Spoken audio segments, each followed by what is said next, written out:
For over 1,000 years, the Church guarded a sacred rhythm. It told you when to kneel, how to sing, even how to whisper your last breath. It ruled how you worship, how you marry, how you bury your dead. And you, yes, you grew up believing that rhythm was the very heartbeat of heaven. But tonight I'm inviting you to step beyond the incense smoke, into the place where the candles refuse to burn, because the air itself trembles with a new truth. You can almost smell the ink sizzling, can't you? That decree carried 1,000 years of certainty, yet it burned in seconds. You blink, and history is rewritten while the embers still glow red. Stone is supposed to last forever, but look again. Tradition itself is turning to dust in your hands. If stone can crumble, what else can fall? It was never meant to last forever. And right there, right in that impossible whisper, something in you shifts.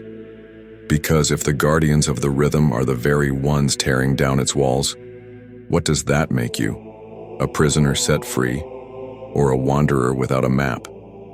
You feel it, don't you? The tremor under your feet, the unsteady drumbeat of the future, the question that no cathedral wall can keep out. What if everything you were taught was not wrong, but unfinished?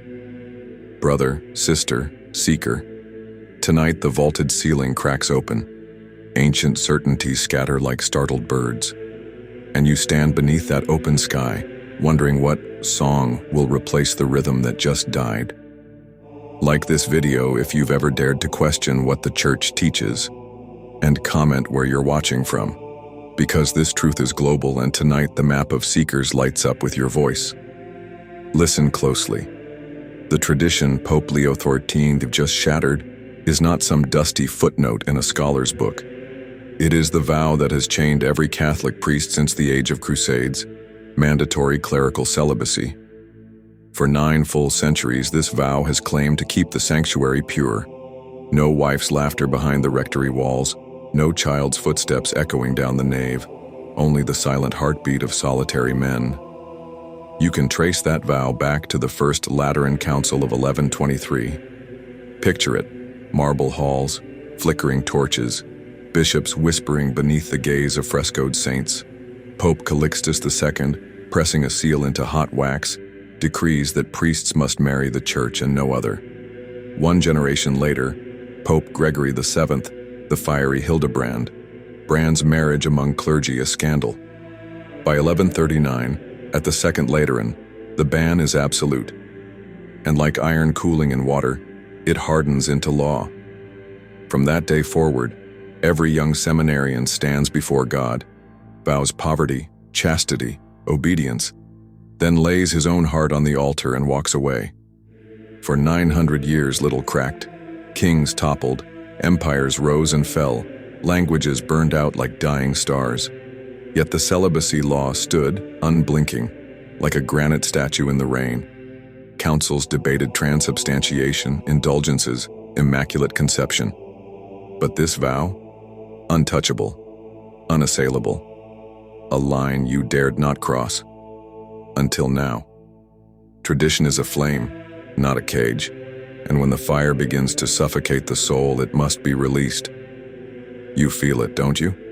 The marble floor beneath centuries of incense suddenly trembles, because if the celibacy rule can fall, what else can crumble? The tremor spreads into canon law, into liturgy, into the very marrow of what you thought was immutable. But why now?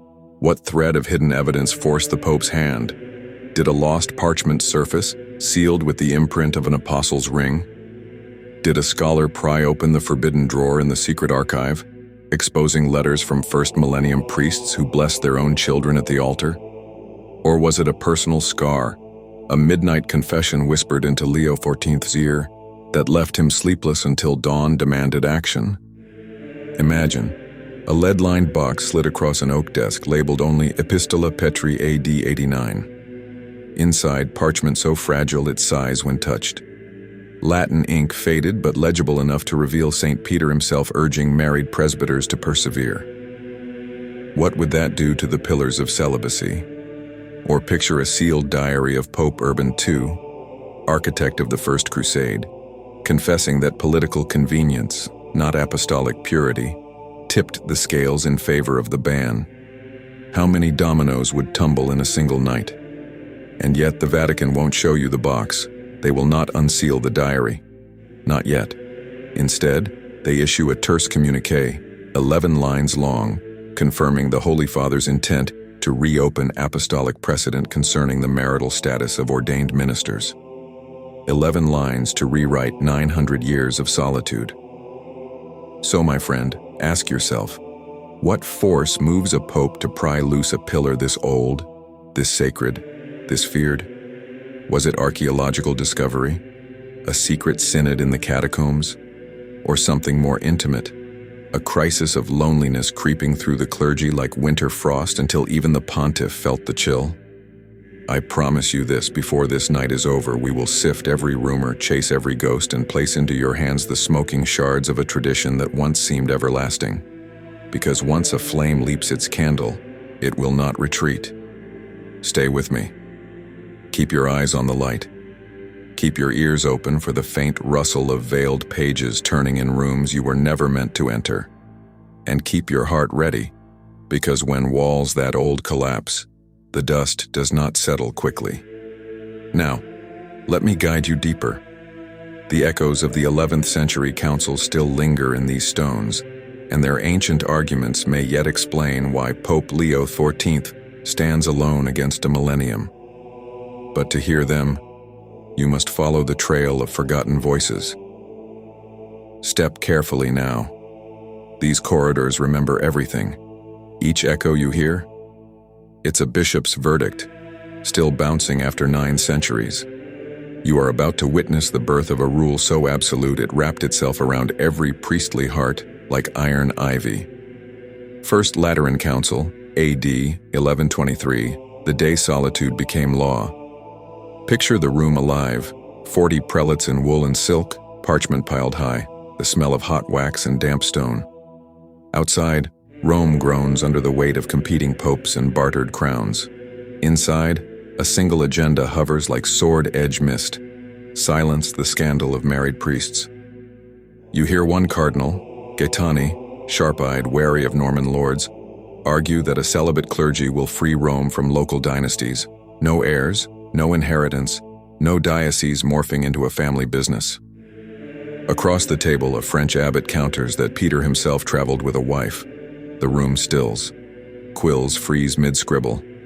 They all know the scripture. But politics tastes stronger than scripture tonight. Enter Pope Calixtus II. Not yet a saint, not yet forgotten, just a man who must rein in feuding kings. He reads from a scroll, Sacerdotes et diaconi, uxores, non habeant, nec cum mulieribus cohabitant. Priests and deacons shall have no wives, nor dwell with women. Some bishops glance toward the door, thinking of wives they left in Burgundy, children hidden behind monastery walls. But the decree stands, the wax seal descends, and with that single press, marriage for clergy turns from ancient custom to forbidden memory. Second Lateran, A.D. 1139, iron around the heart. 2016 bishops gather now. The rule isn't merely affirmed, it is scorched into canon law. Marriages already contracted by priests are declared null. Imagine, children branded illegitimate overnight, wives recast as concubines by a line of ink. They say reform always costs something, but this cost was paid by people who never sat at that table. Fathers erased, families exiled from memory. Also, Rome could claim moral singularity, an army of unmarried pastors, unencumbered by blood ties, loyal only upward. From the 12th to the 20th, the vow survives plagues, schisms, inquisitions, even the printing press that dared to free words from chains. Monarchs come begging for annulments. Popes die under suspicion of poison. Empires redraw maps like children scribbling. But the celibacy edict? Untouched, untouchable. Each portrait whispers a story, a forbidden letter burned before dawn, a ring slipped quietly off a finger, a newborn hidden with a trusted sister. Many kept the vow, some broke it in shadow, all bowed under its weight. In every century, a voice tries to rise.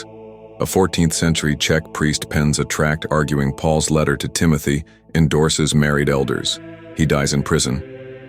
A Spanish theologian in 1605 suggests optional celibacy might curb concubinage.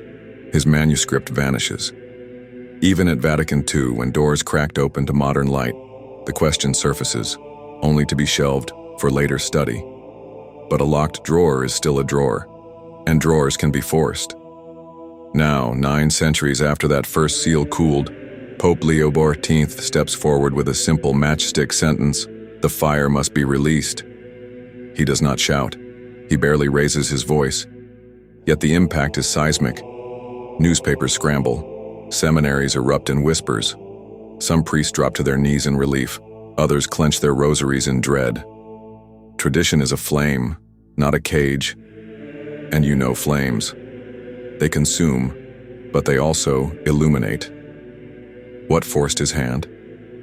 Was it a statistic? Priests resigning in record numbers, parishes merging, pews thinning? Was it a pastoral letter from a bishop in the Amazon who cannot ordain enough ministers to serve remote riverside villages? Or did the pontiff read a forgotten diary of St. Gregory the Great, lamenting how the church inherited the sin of pride by demanding celibacy universally? Perhaps it was simpler. An aging parish priest, trembling with Parkinson's, telling Leo XIV that loneliness had become a heavier cross than Christ intended. One tear rolling down that priest's cheek might weigh more than 1,000 counsels. Rumor speaks of 3 parchments sealed in red ribbon within the Archivum Secretum. One allegedly bears the handwriting of St. Peter's successor, Linus, granting dispensation for married clergy in Gaul. Another is a letter from Clement of Alexandria, praising a presbyter who baptized his own son. The third, an 11th century memorandum never published, admitting that the push for celibacy was motivated largely by inheritance disputes. Will the Vatican release them?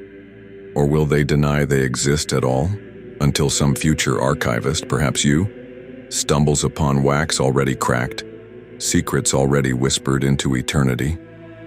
But walk with me further, seeker.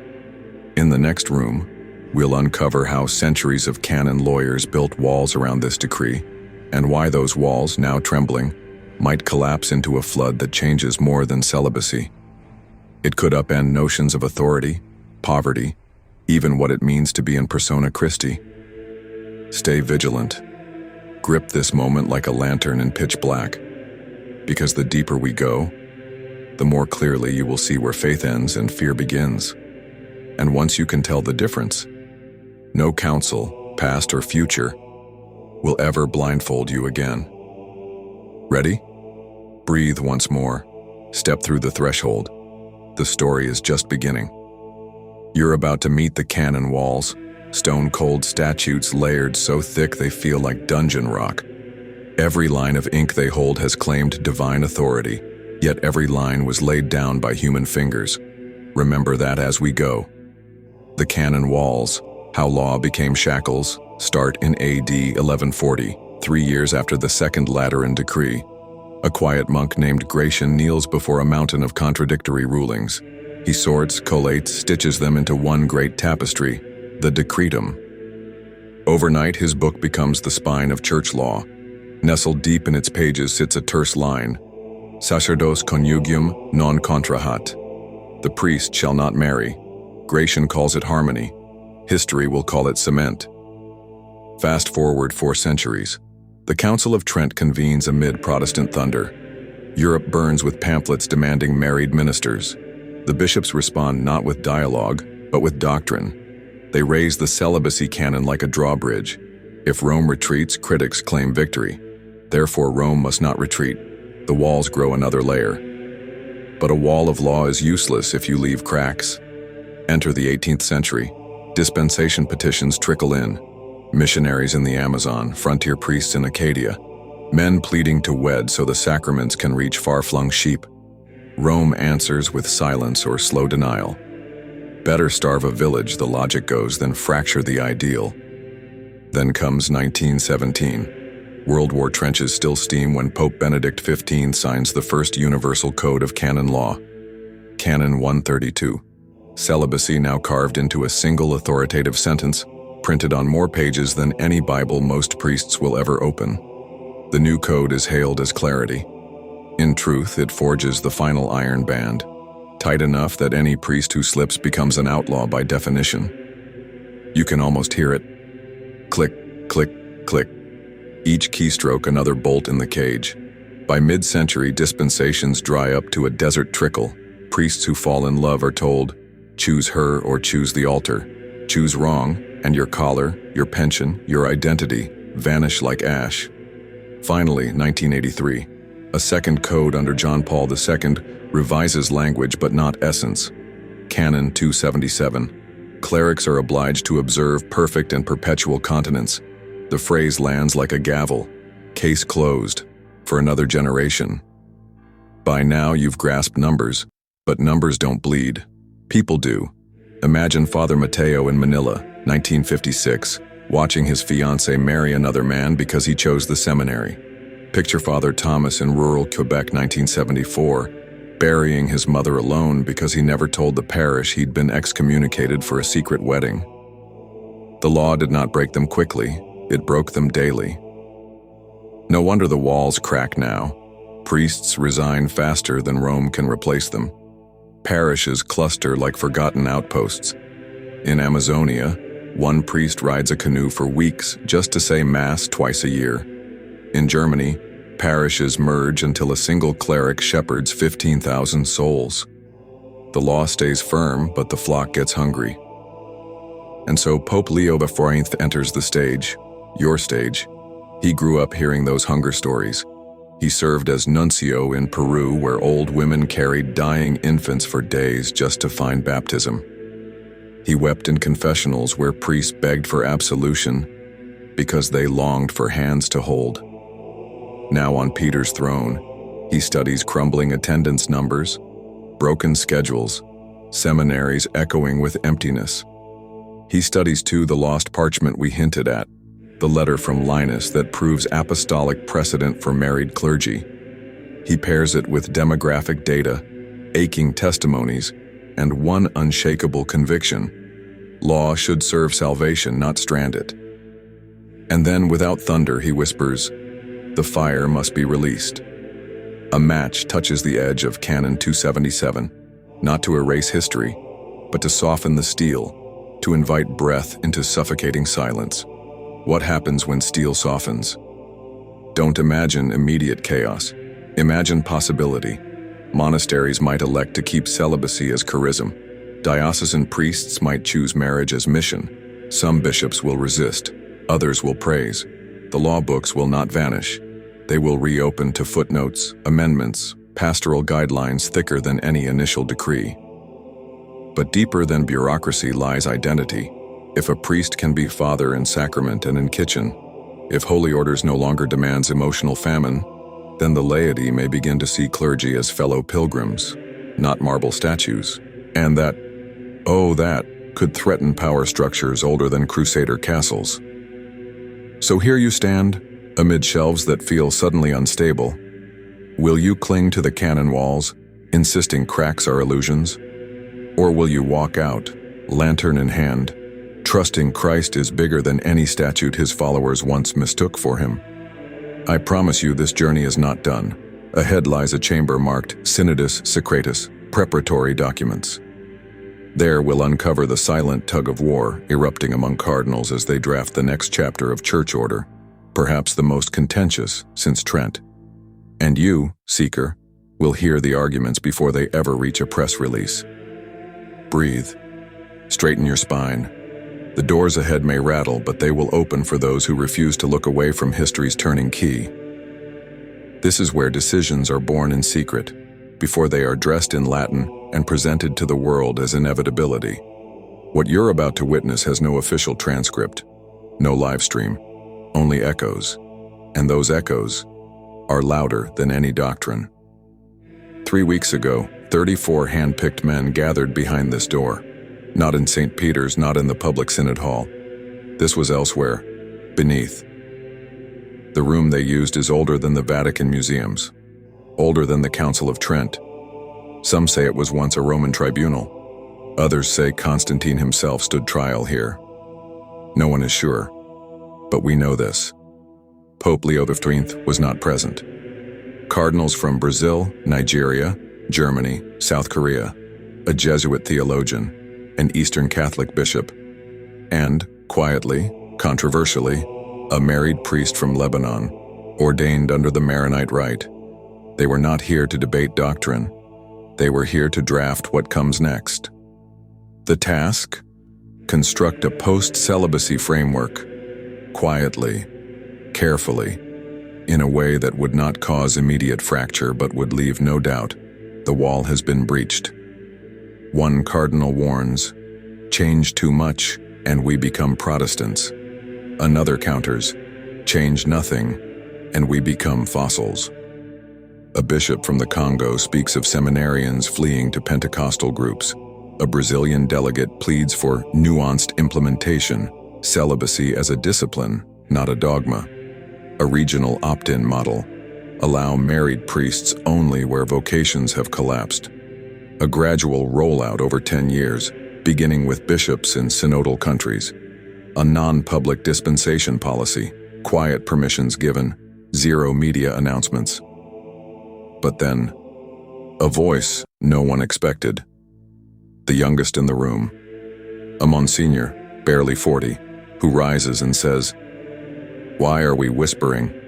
The sheep already know their shepherds are bleeding." The room stills. Even the walls seem to lean in. Not everyone bends. A cardinal from Warsaw threatens resignation. Another suggests Pope Leo XIV is drunk on novelty. A third calls the synod theological sabotage. But none walk out. Why? Because something unspoken sits at the table, a document only Leo XIV has seen. Some say it is a private revelation. Others say it is a copy of a 3rd century epistle, discovered last year in the sands of the Sinai Desert, proving married bishops in Alexandria. One rumor claims the envelope contains a prophetic vision, dated and written by Pope Leo XIV himself. By dawn, a draft exists. It's not law, not yet, but it is ready. It outlines 3 stages: recognition of discipline versus doctrine, localized dispensations under episcopal conferences, Papal motu, proprio lifting universal celibacy in 10 years. It is bold. But it is not reckless. It is written in the language of unity, but stitched with the fire of change. And beneath it an unnamed hand has scribbled in red ink, "Let the people know the shepherds have returned home." Why it matters to you? Because this isn't just policy. It's not about Vatican intrigue or academic theology. It's about what kind of church you will raise your children in. A church of isolation or of incarnation? One where priests live as icons or as brothers, fathers, husbands, witnesses? This is about a Christ who walked with fishermen, dined with families, wept with women. Not a Christ who locked himself in a rectory with paperwork. The earthquake has already started. You may not see the rubble yet, but trust me, it's falling. In Lagos, in Lisbon, in Lima, bishops are already preparing statements. Seminaries are rewriting formation plans. Latin Rite laity are beginning to whisper what Eastern Catholics have always known. You can be fully a priest and fully a man of family. But now, we approach the one man who dared to start this fire, the one who carries the burden of shaking tradition without shattering it. Pope Leo XIV. What did he see? What voice whispered to him in the crypt? What dream changed his heart? Follow me. In the next chapter, we enter the Pope's private study. What you will hear there is not public, not safe, not soft, but it will show you why nothing in the Church will ever be the same again. Subscribe to Pope Leo XIV, Truth, and comment. Should priests be allowed to marry, or should the vow remain? Truth is not popular, but it is eternal.